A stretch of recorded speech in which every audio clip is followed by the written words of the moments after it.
اگر مرد غصے میں ہے تو عورت نظر انداز کر جائے، اور اگر عورت غصے میں ہے تو مرد کو بھی نظر انداز کر دینا چاہیے۔ دونوں طرف سے ہی ایک ہی وقت میں غصہ آ جانا یوں ہی ہے جیسے ایک رسی کو دونوں طرف سے ہی کھینچا جائے۔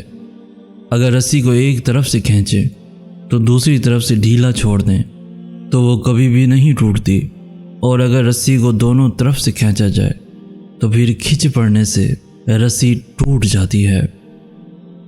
تیسری نصیحت یہ کی کہ دیکھنا مجھ سے راز و نیاز کی ہر بات کرنا، مگر لوگوں کے شکوے شکایات نہ کرنا، چونکہ اکثر اوقات میاں بیوی تو ایک دوسرے کے ساتھ اچھا وقت گزار لیتے ہیں، مگر نند کی باتیں، ساس کی باتیں، فلاں کی باتیں یہ ہستی بستی زندگی کے اندر زہر گھول دیتی ہیں۔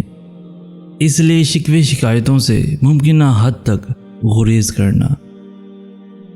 اور چوتھی بات یہ کہ دیکھنا دل ایک ہے، یا تو اس میں محبت ہو سکتی ہے یا اس میں نفرت، ایک وقت میں دونوں چیزیں نہیں رہ سکتی۔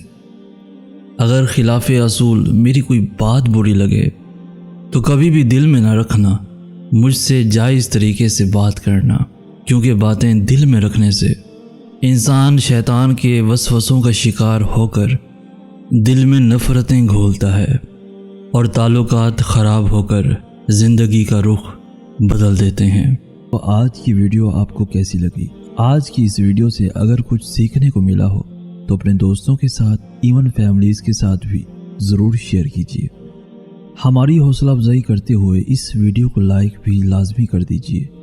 روزانہ ایسی خوبصورت دلوں کو چھو لینے والی ویڈیوز کے حصول کے لیے ہمارا چینل بھی ضرور سبسکرائب کیجیے۔ ہمیں کہتے ہیں سید احسن آس۔ ہم ملیں گے نیکسٹ ویڈیو میں، تب تک کے لیے اللہ ہو آپ کا حامی و ناصر۔